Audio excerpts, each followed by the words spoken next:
Masa itu setelah 70 tahun pemerintahan Salomo, Tuhan marah kepada umat Israel dengan membuang mereka ke Babylon selama 70 tahun. Jadi selama 70 tahun tidak ada penyembahan di dalam bait suci. Karena malah peralatan-peralatan bait suci pada waktu itu diangkut tertawan oleh orang Babel. Tetapi kita lihat ada satu rencana yang besar daripada Bapa Yahweh. Bahkan di Babel sendiri, di saat mereka tidak memiliki bait suci, Tuhan malah beracara dengan umat Israel dengan luar biasa. Terbukti ada Nehemia di sana, ada Esra di sana, dan ada tentunya yang kita banggakan adalah Daniel yang menulis kitab Daniel. Dan di masa Yahshua HaMasyiah, pada saat sebelum dia mati di kayu salib, dia mengatakan, lihat atau perhatikan apa yang sudah difirmankan atau apa yang sudah ditulis oleh Daniel. Itu tentang akhir masa, saudara. Jadi kalau kita melihat ada banyak hal karya-karya umat Israel pada waktu mereka tidak ada di bait suci. Tetapi bagi kita hari ini, kita melihat ada 8 hal sebenarnya. Kalau kita membaca pasal 27 ayat 20 sampai pasal 30, maka di sana ada 8 bahagian. Bagian pertama adalah tentang minyak lampu atau minyak untuk kakidian atau menorah. Nah, mengenai minyak ini ada sesuatu yang terjadi pada zaman pemberontakan umat Israel kepada orang-orang yang mau menguasai bait suci pada waktu itu di tahun 500-an kira-kira. Yaitu pada zaman di mana terjadilah satu pemberontakan yang luar biasa, tapi mereka tetap memenangkan. Umat Israel memenangkan kembali peperangan dengan orang-orang yang Helenisme pada waktu itu, sehingga ada yang terjadi perayaan dikatakan perayaan Hanukkah. Perayaan Hanukkah berbicara tentang kemenangan umat Israel. Dan di sana ada satu kejadian yang istimewa, di mana minyak zaitun untuk memasang pelita di dalam bait suci tinggal 1 buli-buli. Dan setiap buli-buli itu yang mendapat meterai daripada imam besar itu hanya untuk 1 malam. Dan untuk menghasilkan minyak itu diperlukan 8 hari. Tetapi ada satu keistimewaan, mujizat terjadi. Di masa itu minyak lampu yang hanya untuk 1 hari bisa menyala sampai 8 hari. Itu sebabnya ada perayaan yang disebut Hanukkah. Dan Hanukkah tidak terdapat di dalam kitab perjanjian lama, tetapi terdapat di dalam perjanjian baru. Karena apa? Kehadiran Yahshua HaMasyiah pada perayaan Hanukkah di Yerusalem. Itu terdapat di dalam firman Tuhan Yohanes pasal 10 ayat 22. Di sana kita tahu bahwa Yahshua HaMasyiah menghadiri pesta. Dikatakan pesta Hanukkah. Nah, itu yang dirayakan oleh umat Tuhan. Dan bagi kita hari ini, kita akan berbicara tentang firman Tuhan yang Tuhan kasih. Yang pertama adalah mengenai minyak lampu. Tapi kita tidak akan berbicara itu karena hari ini ada yang istimewa. Yaitu di pasal 28, di mana Tuhan berbicara kepada Musa untuk membuatkan jubah bagi para imam. Ini yang kita perlu perhatikan pada hari ini. Ada jubah para imam yang dipakai. Nah, jubah para imam ini terdiri daripada imam biasa dan imam besar. Ya, Kalau imam biasa hanya 4 bajunya. Ada disebut ketonet atau satu kemeja yang panjang. Kemeja tapi itu panjang. Kalau kita kan kemeja pendek-pendek. Ini kemeja panjang sampai di lutut, saudara. Kemudian ada minah sahin atau celana pendek. Baru ada mikbaat, seutas kain linen putih yang dililit bagian turban runcing, itu untuk topi. Dan afnet atau selempang, yaitu yang biasa diikat di pinggang. Tetapi bagi imam besar itu mempunyai lagi keistimewaan, yaitu yang kelima ada efod, pakaian yang diikat di depan,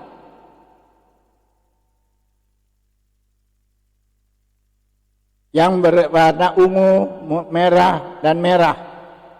Ada kosen, penutup dada atau yang disebut sebagai tutup dada atau kosen, dan ada emel atau jubah. Dan ada sit sahab atau ikat kepala yang bertuliskan kados le Yahweh. Jadi yang kami pakai ini adalah pakaian imam. Dan untuk kita yang melayani pekerjaan Tuhan, ada tulisan di atasnya, ini adalah kados le Yahweh. Kudus bagi Yahweh. Sebab itu orang-orang yang melayani pekerjaan Tuhan memakai seperti ini, pada saat dia memakai itu, dia dikuduskan untuk Tuhan. Nah, orang bertanya pada saya pada waktu yang lalu, apakah kita sekarang ini di era mesianik ini masih melakukan itu? Karena tidak ada bait suci dan kita tidak keturunan imam. Karena yang menjadi keturunan imam hanya tertentu. Imam besarnya hanya Harun, keturunan Harun, dan yang menjadi imam adalah orang Lewi. Tetapi bagi kita dalam perjanjian baru bagaimana? Ini yang perlu kita bicarakan lewat ini. Ya, kita harus mengikuti. Terbukti Yeshua HaMashiach, dia tidak memilih orang yang khusus. Dia memilih semua orang. Terbukti pada waktu Yeshua memanggil para muridnya untuk menjadi pelayannya, itu tidak lagi memakai cuma satu suku, tidak. Tapi orang yang mau ikut, yang meninggalkan pekerjaannya dan mengikut dia, itulah yang menjadi hamba Tuhan. Sudah. Sebab itu bagi kita yang memakai sidur dalam ibadah, setiap kita memberkati keluarga, maka kita memberkati dengan ada kata-katanya. Untuk pemberkatan keluarga adalah apa? Ya. Kita membaca di dalam 1 Petrus pasal 2 ayat 9-10. Tetapi kamulah bangsa yang terpilih, imamat yang rajani, bangsa yang kudus, umat kepunyaan Elohim sendiri, supaya kamu memberitakan perbuatan-perbuatan besar dari Dia, yang telah memanggil kamu keluar dari kegelapan kepada terangnya yang ajaib. Orang yang ada sekarang bukan lagi tergantung dia keturunan Lewi. Karena kita tidak melayani di bait suci. Kenapa bait suci? Sebenarnya kan secara turun-temurun Tuhan sudah bilang mereka akan dijadikan alat Tuhan. Tetapi Tuhan katakan pada waktu mereka melanggar segala ketetapan yang diberikan oleh Tuhan, maka apa yang terjadi? Mereka tidak dipakai. Buktinya, kalau mereka masih mau dipakai, tentunya di tahun 70 Masehi, bait suci tidak akan dibongkar. Tapi sekarang kan kita lihat bait suci di Yerusalem tidak ada. Itu hancur semua. Dan itu diramalkan oleh Yahshua HaMashiach. Kenapa mereka demikian? Karena mereka melakukan pelanggaran. Jadi orang yang melanggar kehendak Bapa Yahweh langsung dihukum. Itu sebabnya banyak orang takut dengan Torah, takut dengan perjanjian lama. Kenapa? Karena perjanjian lama berlaku hukuman pada saat itu. Berani lewat, habis. Saudara bayangkan, di zaman itu kekejaman yang Tuhan berikan supaya orang bertobat. Kalau orang bersalah, mereka dilontari dengan batu sampai mati. Kalau sekarang kalau orang dihukum mati gampang, didor aja. Ya. Jadi zaman Torah memang berat. Tapi kita bersyukur, kita berterima kasih. Kita ada di zaman anugerah Tuhan. Kasih dan anugerah Bapa Yahweh Elohim menyertai kehidupan kita. Dia bilang kamu dahulu, ayat 10 di dalam 2 Petrus itu, 1 Petrus pasal 2, kamu dahulu bukan umat Elohim. Umat Elohim itu cuma orang Israel. Tetapi yang sekarang telah menjadi umatnya. Yang dahulu tidak dikasihani, tetapi sekarang telah beroleh belas kasihan. Kita boleh menjadi alat Tuhan karena belas kasihannya Tuhan kepada kita. Sebab itu kita patut bersyukur, berterima kasih. Kalau kita boleh ambil bagian di dalam pelayanan pekerjaan Tuhan. Apa yang kita baca ini, itu menjadi gambaran, saudara. Wujudnya adalah Yahshua. Memang kenapa sampai dia bilang, kalau begitu, kalau wujudnya Yahshua, kenapa kamu pakai lagi acaranya orang Yahudi? Saudara. Karena dengan apa yang kita lakukan ini, kita mengikuti kehendaknya dia. Karena kita mau dikuduskan. Satu contoh, kenapa kita pakai kain? Inilah jubah doa. Jubah doa diberikan kepada umat Israel. Tapi kita boleh pakai. Karena Yahshua HaMashiach pemimpin kita sendiri itu memakainya. Di mana?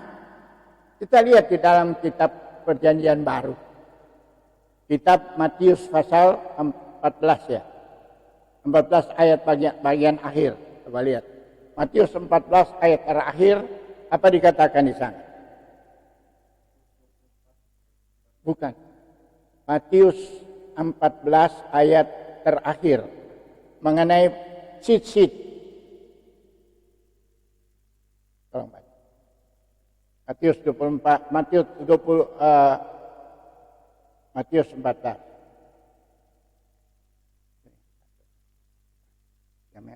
Yang biru lah.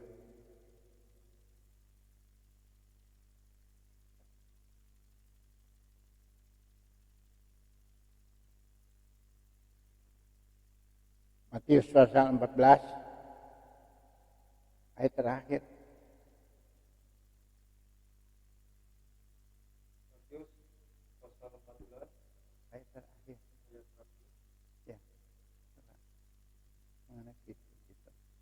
Setibanya di seberang mereka mendarat di Genesaret. Ketika Yahshua dikenal oleh orang-orang di tempat itu, mereka memberitahukannya ke seluruh daerah itu. Maka semua orang yang sakit dibawa kepadanya. Mereka memohon supaya diperkenankan menjamah jubahnya, dan semua orang yang menjamahnya menjadi sembuh. Jadi di zaman Yahshua HaMashiach, pada waktu orang mengenal dia, mereka berkumpul semua malah membawa orang-orang sakit untuk apa? Untuk memegang jumbai. Berarti saudara, yang kita pakai ini ada dipakai oleh Yahshua. Junjungan kita. Dan kita kenal Di dalam Injil Lukas tentunya ada cerita tentang seorang ibu yang dalam sakit beberapa tahun. Hartanya sudah habis dijual karena kesakitan. Tetapi karena dia punya iman, dia datang berusaha untuk memegang ujung jumbai daripada jubahnya Yesua. Apa yang terjadi? Dia disembuhkan. Jadi Yesua memakainya. Junjungan kita yang kita sembah, yang menjadi pemimpin kita, itu memakai juga jumbai atau talit. Saudara, jubah doa. Itulah jabatan. Karena dia adalah yang menjabat. Yesua Hamasya, dia bukan keturunan Lewi. Tetapi dia diutus oleh Bapa Yahweh sendiri turun ke dalam dunia. Menjadi daging. Saudara. Yohanes pasal 1 ayat 14. Bahwa firman itu telah menjadi daging. Dan berdiam di tengah-tengah mereka. Tempat kediaman Tuhan adalah di tengah-tengah umat. Saudara. Itulah yang digambarkan di dalam firman Tuhan tentang bait suci. Dan itu yang diuraikan pada hari-hari ini. Di mana bait suci Tuhan memiliki sesuatu pola yang ditunjuk oleh Tuhan kepada Musa. Untuk mendirikan kemah suci bukan atas kehendak daripada Musa atau manusia. Tetapi sesuai dengan apa yang Tuhan tunjukkan. Itu sebabnya saudaraku yang kekasih, dalam kita membangun jemaat, kita harus membangun jemaat sesuai dengan petunjuk Tuhan. Bukan kita membuat apa yang maunya kita, apa yang di gereja yang kita anut.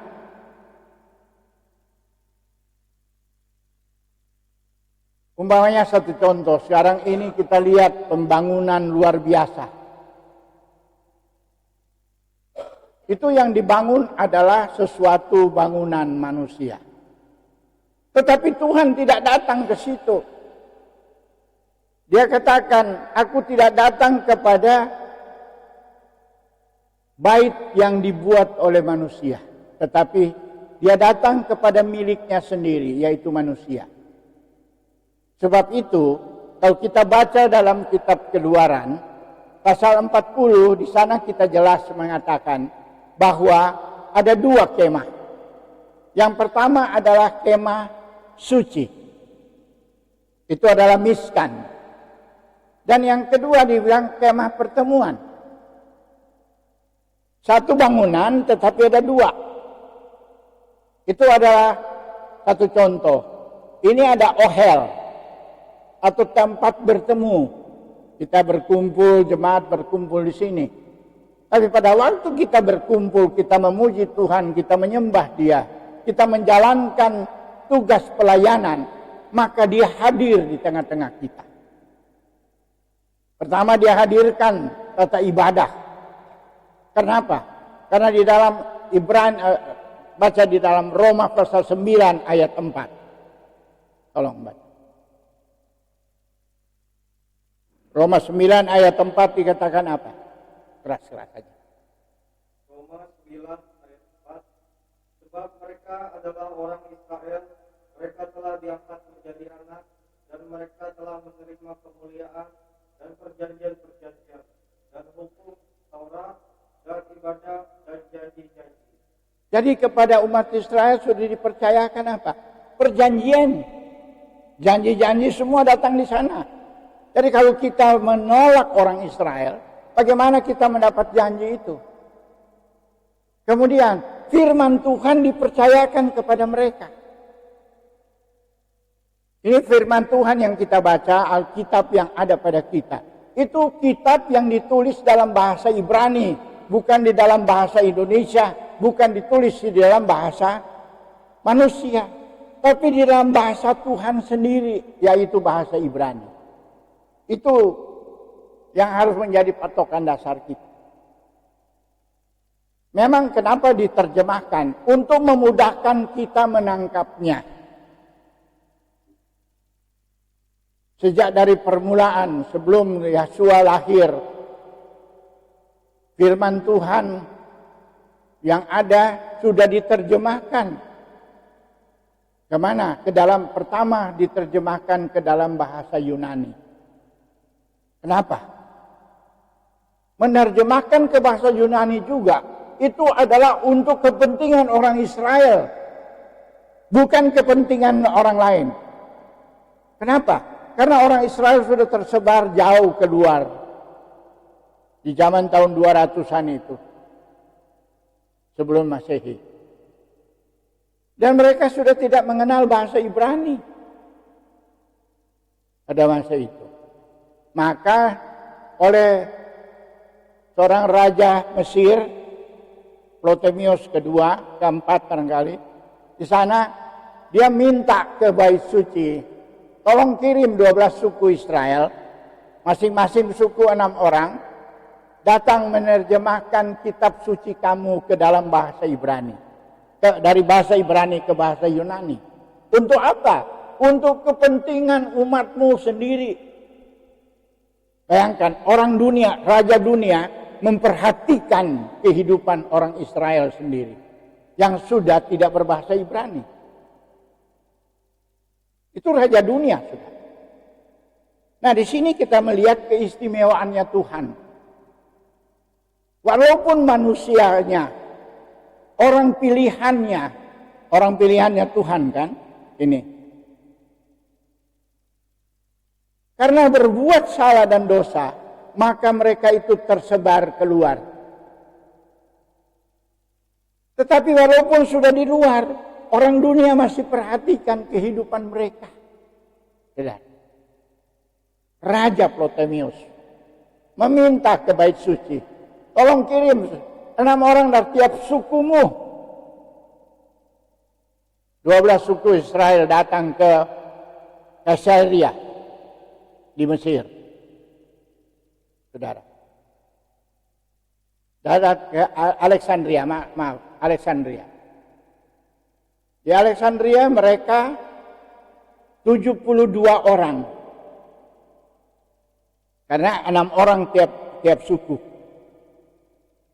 Masing-masing orang menerjemahkan kitab perjanjian, bukan perjanjian lama keseluruhan, tetapi yang diterjemahkan itu adalah kitab Tanakh, kitab Musa. Itu yang diterjemahkan, itu yang disebut Septuaginta, saudara. Itu diterjemahkan. Untuk apa? Kepentingan umat Tuhan. Tetapi apakah di perjanjian baru cuma tidak tinggal terus pakai bahasa Yunani? Tidak, saudara. Saudara boleh baca kitab Kejadian Kisah Rasul pasal 21. Kisah Rasul pasal 21 ayat terakhir, tolong baca. Dan pasal 22. Rasul Paulus berbicara dalam bahasa Ibrani. Pasal 21 ayat terakhir.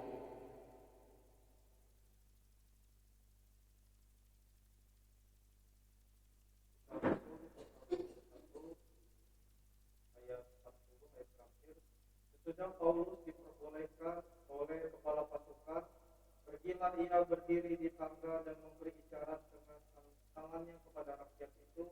Ketika suasana sudah tenang, mulailah ia berbicara kepada mereka dalam bahasa Ibrani, katanya, hai saudara-saudara dan bapak-bapak, dengarkanlah apa yang hendak katakan kepadamu sebagai pembelaan diri. Terus, pasal 22. Pasal 22. Ketika orang banyak itu mendengar ia berbicara dalam bahasa Ibrani, makin tenanglah mereka. Ia berkata, aku adalah orang Yahudi, lahir di Tarsus, di tanah Kilikia, tetapi dibesarkan di kota ini. Dididik dengan teliti di bawah pimpinan Gamaliel dalam hukum nenek moyang kita, hingga aku menjadi seorang yang giat bekerja bagi Elohim sama seperti kamu semua pada waktu ini. Dan aku telah menganiaya pengikut-pengikut jalan Bapa Yahweh sampai mereka mati. Ya. Nah, cukup. Jadi di sini dalam perjanjian baru kita lihat bahasa itu ada, bukan tidak ada. Saya ikut belajar di sekolah tinggi teologi. Banyak guru-guru teologi mengajarkan bahwa pada zaman perjanjian baru bahasa Ibrani itu sudah tidak dipakai. Yang dipakai adalah bahasa Yunani. Tapi buktinya Paulus sendiri berbicara kepada orang Ibrani dan mereka dalam bahasa Ibrani. Jadi bahasa itu ada, bukan tidak ada. Nah ini saudara, yang perlu kita melihat. Ini adalah api. Ini adalah pohon zaitun yang menghasilkan minyak. Dan minyak itu adalah untuk menerangi di dalam kemah itu. Nah, siapa itu pohon zaitun itu? Di dalam kalau kita baca di dalam firman Tuhan di dalam Roma pasal 11, di sana jelas dikatakan bahwa pohon zaitun itu adalah mewakili umat Israel. Jadi sampai sekarang ini terang itu datang dari umat Israel.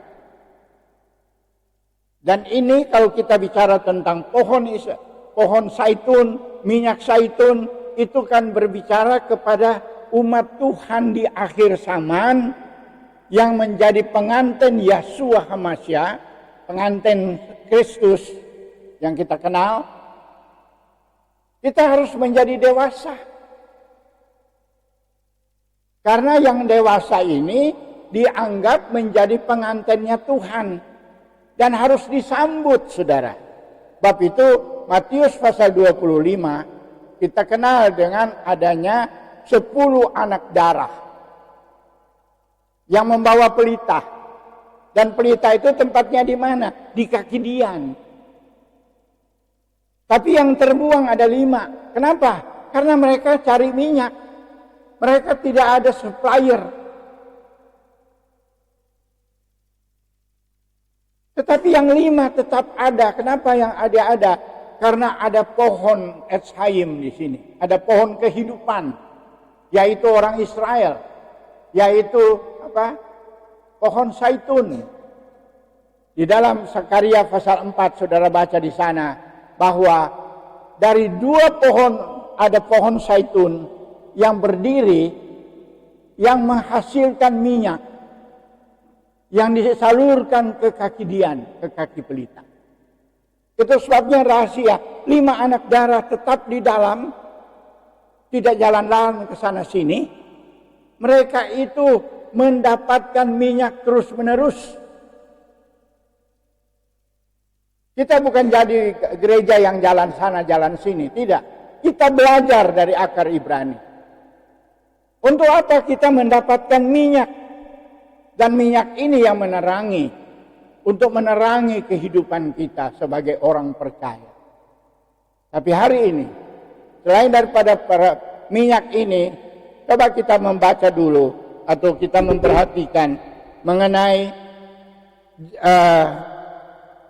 pakaian daripada imam.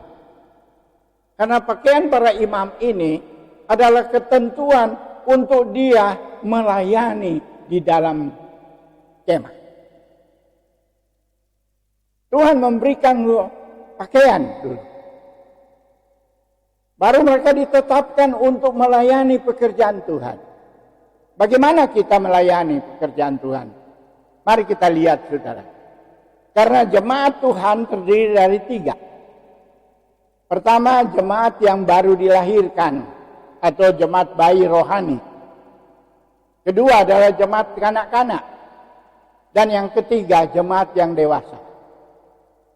Firman Tuhan itu seperti yang saya singgung dalam pelajaran sahabat yang lalu mengenai Yeskel pasalnya yang ke-16. Yesaya 16 ayat 4 dikatakan. Ayat 4 dimulai dengan, beginilah kelahiranmu. Pada waktu engkau dilahirkan tali pusatmu tidak dipotong. Bahkan orang pandang enteng pada hari lahirmu. Sehingga mereka tidak diperbuat itu kepadamu. Tetapi apakah gereja yang sudah dilahirkan itu mati karena tidak dipotong tali pusatnya? Tidak, dia tetap bertumbuh. Dia hidup. Nah, di ayat 6 Tuhan katakan, maka akan lalu dari situ aku melihat engkau menendang-nendang dengan kakimu. Itu sebabnya saya katakan ada gereja main bola. Tendang sana, tendang sini. Tapi dia hidup. Dia makan bertumbuh. Dia makan menjadi dewasa. Tetapi pada waktu dia jadi dewasa, kita lihat ayat yang ke-6. Yesaya 16 ayat 8. Tolong ditampilkan itu Yesaya 16 ayat 8. Ya. Oke, baca. Yesaya pasal 16 ayat 8. Maka aku lalu dari situ dan aku melihat engkau, sungguh engkau sudah sampai pada masa cinta birahi. Aku menghantarkan kainku kepadamu dan menutupi auratmu. Dengan sumpah aku mengadakan perjanjian dengan engkau. Demikianlah firman Bapa Yahweh Elohim. Dan dengan itu engkau aku punya. Aku membasuh engkau dengan air untuk membersihkan darahmu daripadamu, dan aku mengurapi engkau dengan minyak. Aku mengenakan pakaian berwarna-warna kepadamu, dan memberikan engkau sendal-sendal dari kulit lumba-lumba, dan tutup kepala dari lenan halus, dan selendang dari sutra. Dan aku menghiasi engkau dengan perhiasan-perhiasan, dan mengenakan gelang pada tanganmu dan kalung pada lehermu. Dan aku mengenakan anting-anting pada hidungmu, dan anting-anting pada telingamu, dan mahkota kemuliaan di atas kepalamu. Ya, cukup. Nah, di sini kita lihat. Pada waktu kehidupan jemaat menjadi dewasa, maka Tuhan lewat lagi. Tapi pada waktu pertama kan waktu lahir, yang kedua dia cuma lewat tidak singgah, saudara. Nah, ini kali dia singgah. Apa yang dia lakukan? Yang pertama, dia mendapatkan kehidupan jemaat Tuhan sudah dewasa. Sudah sampai kepada masa akil balik. Kalau dalam bahasa lama, dibilang akil balik. Artinya, orang yang sudah dewasa, yang siap untuk dinikahkan. Maka apa yang pertama yang Tuhan lakukan? Pertama, dia kasih baju dulu. Karena apa? Dengan pakaian ini menutupi segala kekurangan kita, kelemahan kita. Dan apa yang dikatakan? Aku menghamparkan kainku kepadamu. Inilah kain jubah doa yang Tuhan hamparkan kepada umatnya, saudara. Sebab itu kita memakai talit ini tanda kedewasaan rohani kita. Dan tanda itu ada tanda tentang apa? Kehidupan kita menjadi punyanya Dia. Kapan kita bertunangan? Kapan kita menjadi miliknya? Kapan kita adakan perjanjian dengan Dia? Bukan kita yang melakukan janji, tetapi Dia melakukan janji dengan kita. Dengan memberikan talit ini kepada kita dan kita memakainya. Itu menandakan kita adalah miliknya Dia.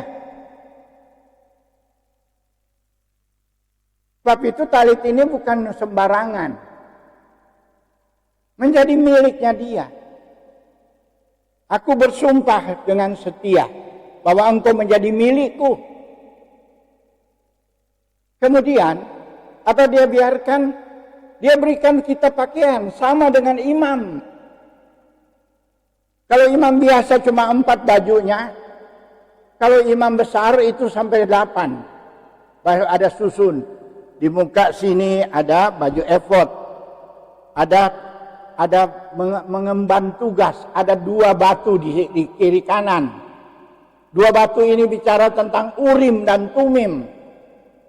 Seorang imam besar, dia harus memiliki kekuatan.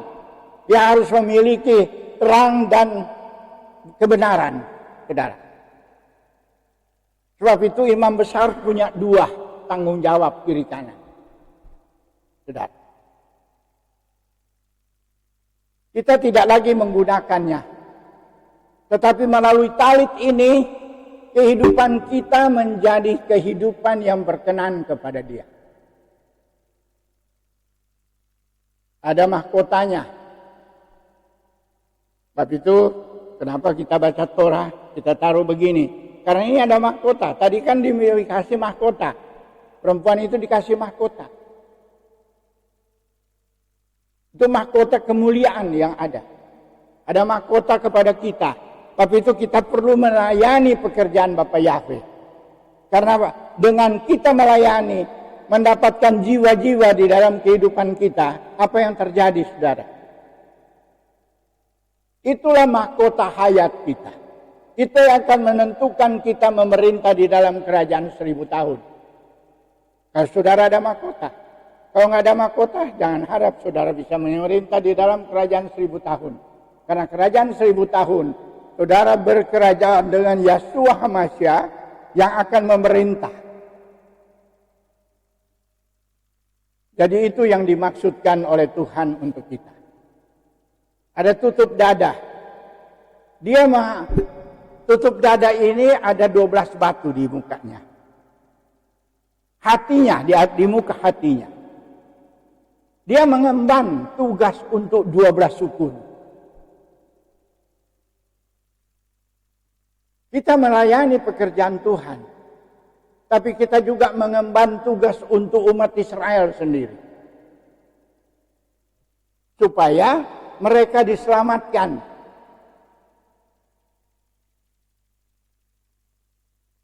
Karena itu miliknya Dia. Ada tugas kita, saudara. Sebab itu kenapa kita masuk pada akar Ibrani? Karena di situ kita mengenal rencana Bapa Yahweh yang luar biasa. Nah, kita sekarang tidak lagi memerlukan seorang imam besar. Kenapa imam besar di dunia tidak dipakai lagi? Karena imam besar pada waktu dia menghakimi Yeshua HaMashiach sebelum dia disalib, dia merobek bajunya. Saudara. Imam Kayafas pada waktu dia mau menghakimi Yeshua HaMashiach, imam besar yang terakhir itu, dia merobek jubahnya. Itu tandanya dia meninggalkan, imam besar orang dunia meninggalkan keimamannya. Dan pada waktu Yeshua HaMashiach mati di kayu salib, maka apa yang terjadi? Tirai di bait suci terbelah dua, kan?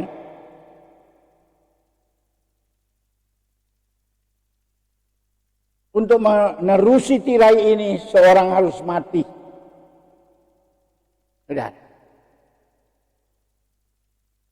Dan imam besar, sekarang kita adalah Yeshua HaMashiach. Dia adalah imam besar kita, yang memimpin kehidupan kita. Dan tugasnya seorang imam besar apa? Berdoa untuk umatnya. Kalau imam besar dunia zaman dulu hanya sekali 1 tahun dia masuk ke dalam tempat kudus untuk berdoa menghapus dosa orang Israel. Tapi sekarang imam besar kita ada di mana? Ya duduk di sebelah kanan Bapa Yahweh Elohim, kan? Begitu dikatakan. Untuk apa? Bersyafaat untuk kita. Kita bersyukur dan berterima kasih. Sebagai manusia kita penuh dengan kekurangan dan kesalahan. Nggak ada kekurangan, nggak ada yang tidak berdosa. Kita berdosa semua. Nggak ada kebenaran yang kita lakukan. Tetapi dengan doanya kita diselamatkan oleh anugerahnya. Dia berdoa setiap hari untuk kita. Kalau secara manusia, saya tanggal 28 Desember yang lalu sudah habis. Sudah harus meninggalkan dunia ini. Udah pingsan, udah nggak tahu orang. Sakit. Bukan sakit karena saya tidak kerja atau karena memang penyakitan, tidak, saudara. Saya kecapean karena melayani pekerjaan Tuhan. Orang yang tahu keadaan saya pada waktu itu. Saya selesai khotbah, penutupan dari satu sidang gereja. Selesai saya khotbah, saya mau ke belakang, saya sudah jatuh di belakang. Tetapi karena kita adalah miliknya, ada tugas-tugas yang belum kita selesaikan, dan tugas itu masih Tuhan percayakan kepada kita. Saya boleh dibangkitkan kembali. Dan saya bersyukur, berterima kasih. Kalau hari ini saya sudah bisa berkhotbah, walaupun berdiri ini masih agak berat sedikit. Ya, kelemahan saya di kaki sekarang. Tapi dengan berkat Tuhan kita masih boleh melayani pekerjaan Tuhan. Tuhan membuka rahasia-rahasia kebenaran firman-Nya saat ini. Seperti pada hari ini. Sebab itu yang kita pakai ini itu sebenarnya sesuatu kepercayaan Tuhan kepada kita. Buktinya di dalam Yehezkiel pasal 16 dia bilang apa? Dia memberikan kepada kita pakaian. Itu jabatan iman. Di mana kita mulai diberikan jabatan? Dalam perjanjian baru kita temukan itu di dalam 1 Korintus pasal 12 ayat 28. Maka ia maka ia memberi kepada jemaat. Dia tetapkan di dalam jemaat. Ada rasul, ada nabi, ada pengajar. Ada yang mengerjakan mujizat. Ada yang mengerjakan kesembuhan. Ada yang memimpin. Ada yang melayani. Ada yang berbahasa roh malah. Saudara baca dulu. 1 Korintus 12 ayat 28. Kebetulan bagi kita. 1 Korintus 12 ayat 28. Dan Elohim telah menetapkan beberapa orang dalam jemaat. Jadi beberapa orang di dalam jemaat. Pertama sebagai rasul, kedua sebagai nabi, ketiga sebagai pengajar. Selanjutnya mereka mendapat karunia untuk mengadakan mujizat, untuk menyembuhkan, untuk melayani, untuk memimpin, dan untuk berkata-kata dalam bahasa roh. Ayat 30, ayat 20. Ya, terakhir. Adakah mereka semua rasul atau nabi atau pengajar? Adakah mereka semua mendapat karunia untuk mengadakan mujizat, atau untuk menyembuhkan, atau untuk berkata-kata dalam bahasa roh, atau untuk menafsirkan bahasa roh? Jadi berusahalah untuk memperoleh karunia-karunia yang paling utama, dan aku menunjukkan kepadamu jalan yang lebih utama lagi. Jadi kehidupan kita ditetapkan oleh Dia. Berikan dirimu untuk Tuhan. Kalau hari ini ada pelayanan sebenarnya, ada dalam pelayanan hari ini, selain daripada pakaian para imam itu diurapi, diteguhkan untuk melayani pekerjaan Tuhan. Bukan asal-asal. Semuanya dikerjakan dengan baik. Dan itu yang diberikan oleh Tuhan. Di dalam jemaat dulu. Tetapi kemudian Efesus pasal 4 ayat 11 dikatakan apa? Dan ayat 12. Coba. 4 ayat 11. Efesus 4 ayat 11. Dan ialah yang memberikan baik rasul-rasul maupun nabi-nabi, baik pemerintah-pemerintah Injil maupun gembala-gembala dan pengajar-pengajar, untuk memperlengkapi orang-orang kudus bagi pekerjaan pelayanan dan bagi pembangunan tubuh Mesias. Ya, cukup. Jadi untuk keluar, kalau di dalam ditetapkan ke dalam. Tapi ada yang keluar, kemana? Dia mengangkat 5 jabatan. Itu sebabnya di dalam tabernakel, di pintu kemah ada 5 tiang. 5 tiang ini ada bicara tentang 5 jabatan Tuhan yang melengkapi orang-orang yang sudah dikuduskan untuk melayani. Bukan untuk bersenang-senang. Untuk melayani. Sehingga terbentuklah jemaat Hamasya. Ya. Jadi ayat 12 jangan diputus dari ayat 11. Kalau saudara baca kisah Efesus pasal 4, ayat 11 sampai ayat selanjutnya, itu tidak ada titik, semua koma. Mulai ayat 11 masuk ayat 12 itu koma. Untuk melengkapi orang-orang kudus bagi pekerjaan pelayanan dalam pembentukan tubuh Hamasya. Dan ini yang belum kita lihat bahasa ini. Mari kita hari ini, kita berdoa. Supaya melalui kehidupan kita yang ada waktu pun kecil, di jemaat kita yang kecil di sini. Tuhan akan menunjukkan itu. Tuhan akan menetapkan kita di dalam jemaat dulu, baru kita diutus keluar. Saudara. Sebab itu hari ini Tuhan membukakan jalan kepada kita untuk menyatakan bahwa ada pakaian imam yang Tuhan sediakan. Dan untuk kita sebagai jemaat yang dewasa, pakaian itu sudah ada. Ini yang kita pakai sekarang, talib. Bahkan ada mahkotanya. Bahkan ada sandalnya untuk kita punya perjalanan hidup. Kenapa di situ sandal-sandal dari kulit lumba-lumba? Sudah tahu apa sebabnya kulit lumba-lumba diambil dalam firman Tuhan? Karena lumba-lumba ini binatang yang ada di tengah laut yang banyak menolong. Orang yang tenggelam banyak kali ditolong oleh lumba-lumba. Saudara. Jadi berbicara kehidupan kita, dalam perjalanan hidup kita berjalan untuk menyelamatkan orang. Bukan lagi untuk diri kita, bukan untuk kesenangan diri kita.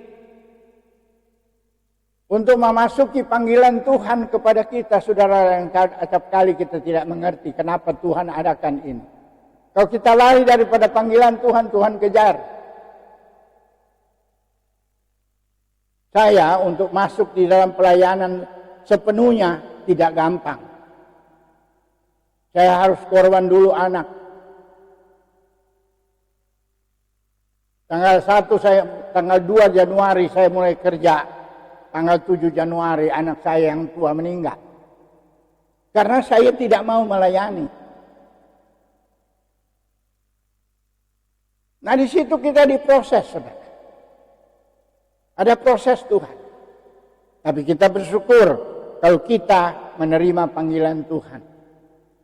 Tapi itu mari kita sama-sama berdoa supaya Tuhan memakai kehidupan kita menjadi alatnya di tengah-tengah pelayanan pekerjaan Tuhan di akhir zaman. Banyak orang tidak melihat bahwa keadaan kita sudah sangat-sangat dekat dengan kedatangan Tuhan. Banyak tanda-tanda. Tanda-tanda dunia sudah ada. Gempa tidak berhenti. Sekali gempa 42.000 manusia di Irak dan di Turki mati. Tapi apakah kita peduli? Kelihatannya ya dilarang yang kena, kita kan tidak kena.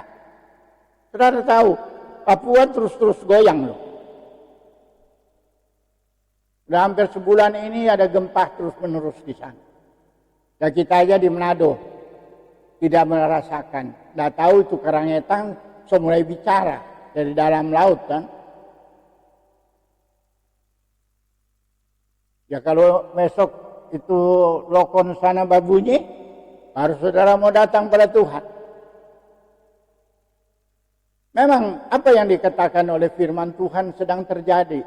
Gereja sedang tidur. Mereka senang dengan apa yang ada pada mereka sekarang. Mereka tidak pernah meneliti kebenaran firman Tuhan. Kita perlu meneliti firman Tuhan. Karena itu yang dikatakan di dalam Daniel pasal 12. Banyak rabim. Bukan banyak orang. Bahasa aslinya menyebut rabim. Jadi imnya yang diterjemahkan. Rabinya tidak. Nah, kita menjadi rabim meneliti firman Tuhan. Tentang kedatangan Tuhan. Tentang maksud-maksud Tuhan. Dan saya percaya Tuhan memberkati kita. Amin. Kita tidak pernah dibiarkan. Sebab itu pada hari ini, saudara yang menerima kebenaran firman Tuhan ini, saya mengundang kita berdiri, kita mau minta Tuhan tetapkan kita menjadi imamatnya yang rajani.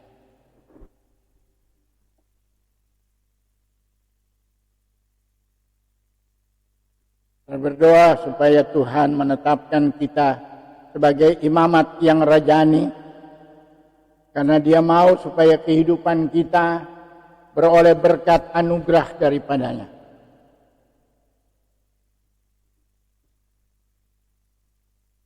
Kita nyanyi dulu satu pujian dalam bahasa Ibrani, Baruk Haba di sana. Baruk Haba, ada nggak? Bisa dapat?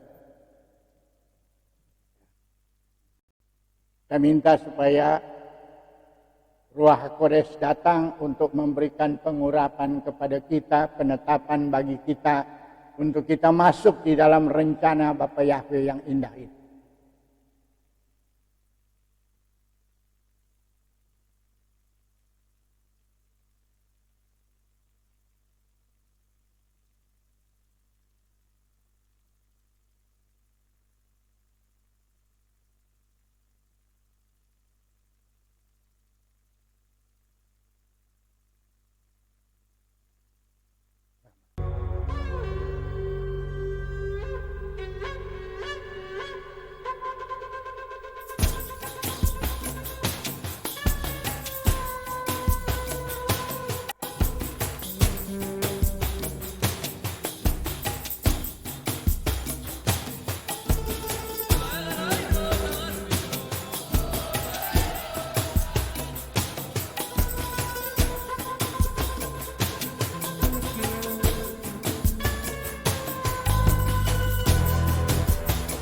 Dengar panggilan Tuhan melalui shofar, tiupan shofar.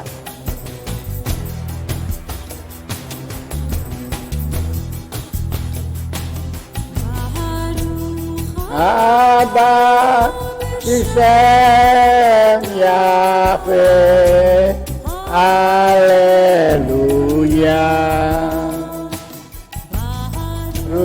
Abba Isem Yahweh, Haleluya.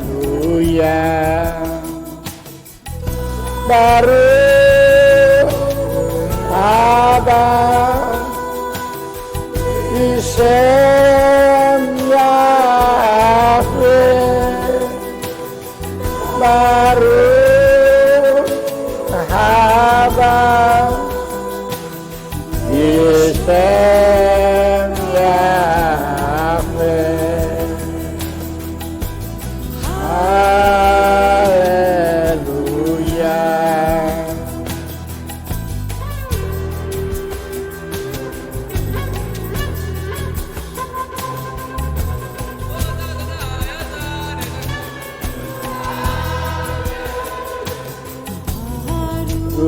Haba Bisem Yahweh, Haleluya. Baruch haba Bisem Yahweh, Haleluya. Baruch haba Bisem Yahweh, Baruch haba Bisem Yahweh,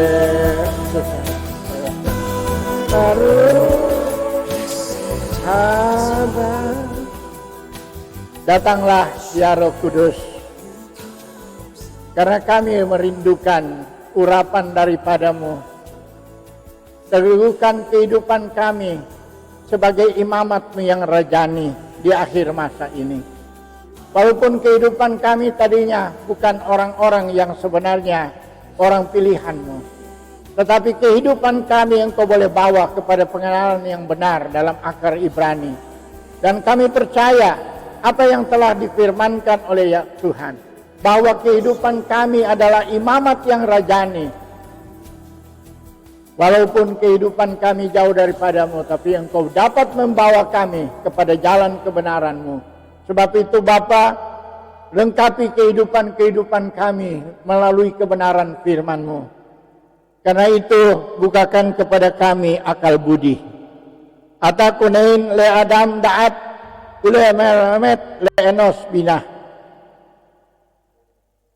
Oleh karunia-Mu Engkau menganugerahkan manusia pengetahuan dan mengajarkan yang fana akal budi. Karunialah kami dengan pengetahuan, akal budi dan pengertian. Diberkatilah Engkau Bapa Yahweh yang mengaruniakan pengetahuan. Tanpa pengetahuan dan akal budi daripadamu dan pengertian yang datang daripadamu Bapa, kami tidak mengerti maksud-maksud dan rencana. Sebab itu, tingkatkan kehidupan kami sehingga kami datang kepada pertobatan yang benar. Untuk masuk di dalam tesufa atau pertobatan, Engkau kembalikan kami ke dalam pengajaran-Mu Bapa. Karena melalui pengajaran yang datang daripadamu, yaitu Torah daripadamu, kehidupan kami beroleh pengetahuan. Bahkan Engkau membawa kami ke dalam ibadah-Mu.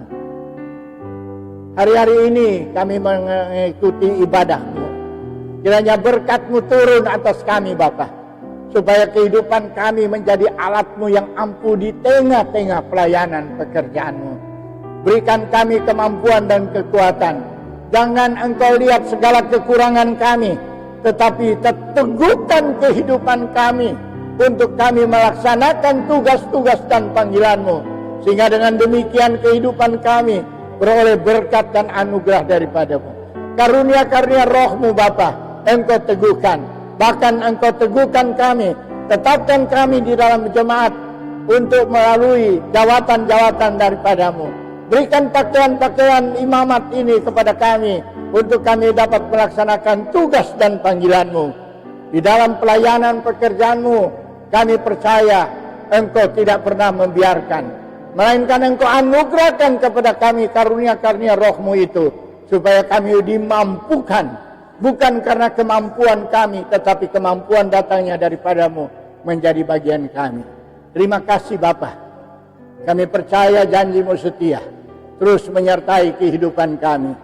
Engkau teguhkan kami, supaya kami tidak jalan lagi, tetapi kami berjalan menurut rencana dan kehendak-Mu Bapa.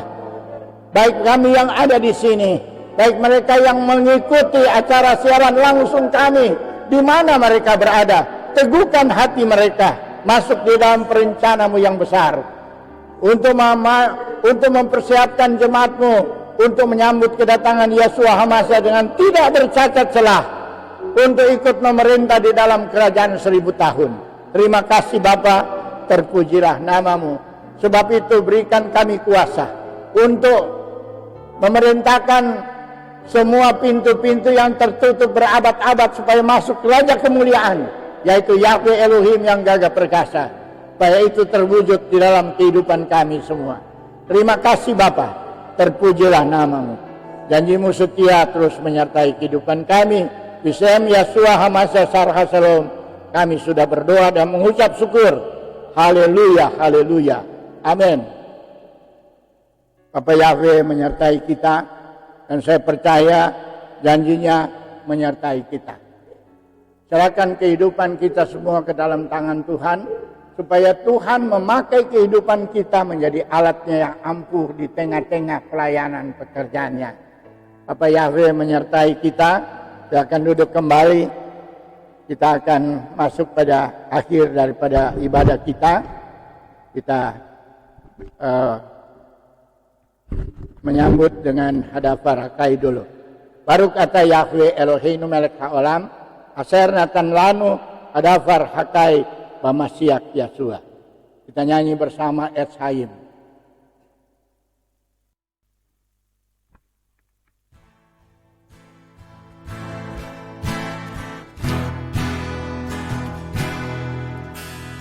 Etshaim nama kasih kimba vetong keha meusa berak kehadar ke noam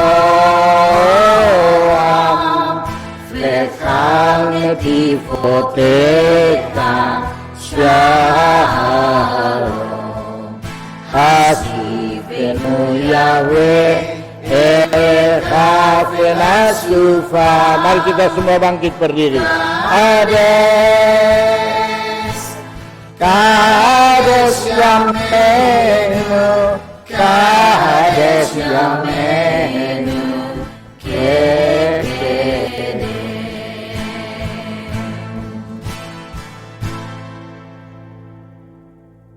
karena kita ada di minggu yang pertama, maka kita akan masuk di dalam perjamuan kudus untuk memeteraikan kehidupan kita yang hari ini Tuhan teguhkan untuk menjadi imamatnya yang rajani. Kita berdoa. Baru kata Yahweh Eloheinu melek haolam, Bapa Yahweh, kami patut bersyukur dan berterima kasih. Memasuki bulan baru ini, kehidupan kami beroleh berkat anugerah-Mu. Engkau sertai kami dengan kuasa, yaitu Engkau sertai kami dengan tubuh dan darah-Mu, supaya kami menjadi alat-Mu. Bagaimana firman-Mu mengatakan bahwa kami dipakai oleh-Mu menjadi 5 jawatan untuk melengkapi orang-orang kudus bagi pekerjaan pembangunan tubuh Hamasya. Kami mau menyatu dengan tubuh Hamasya. Kami mau menyatu di dalam tubuh dan darah Yasua Hamasya.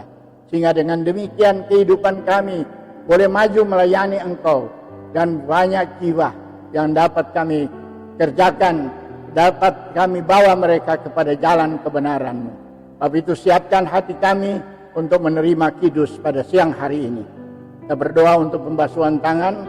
Baru kata Yahweh Eloheinu melek haolam, aser kedasanu bimasotafet sifanu al netilat yadayim. Amin.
yang kau berkaya Elohim penguasa alam semesta yang memberkati kehidupan kami pada hari ini.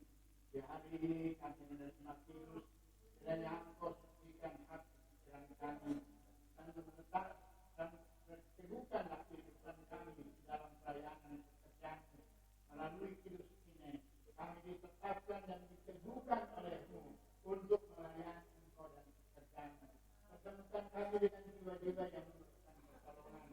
Supaya melalui apa yang kami kerjakan hari ini, banyak jiwa boleh dibawa ke dalam tangan pengasihan-Mu. Dipersiapkan untuk menyambut kedatangan Yesus Maha dengan siap berkata. Terima kasih Bapa.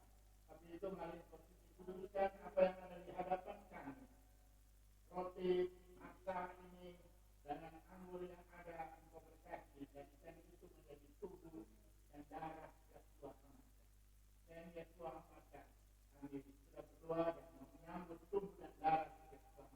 Haleluya. Amin.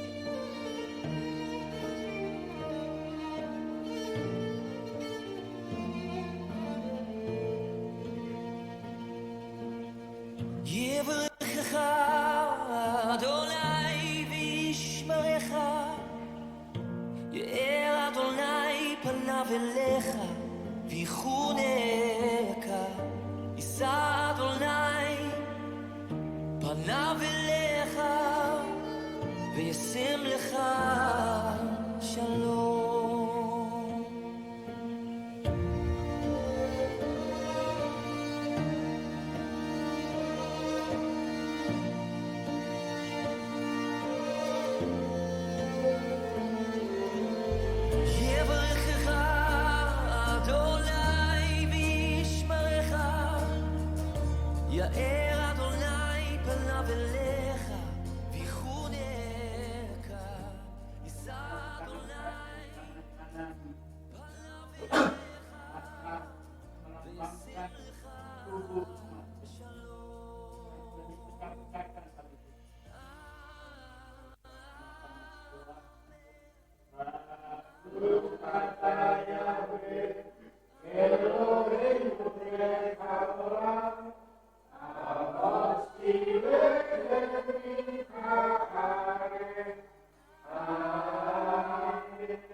Dengan demikian kehidupan kami sebagai orang kudus hak untuk melaksanakan tugas dengan diiringi dengan kuasa kemuliaan dan tanda kami.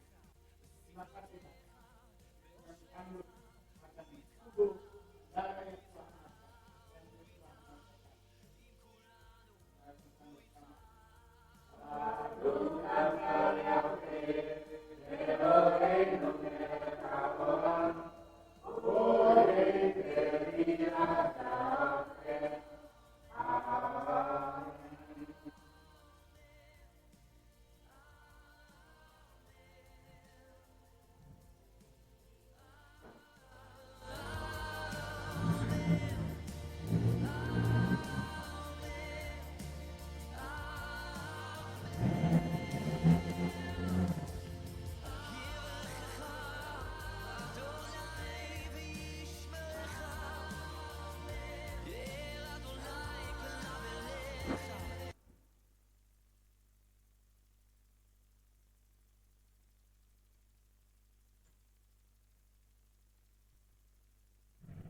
Mari kita bangkit berdiri dan menyanyikan bersama Aleinu untuk kita menutup acara kita.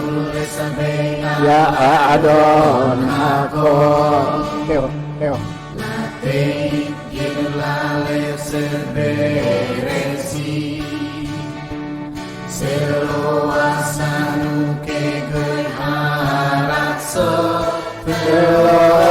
Samanu dan sekot adama Sosam helkenu kahen Eolenu kepo amona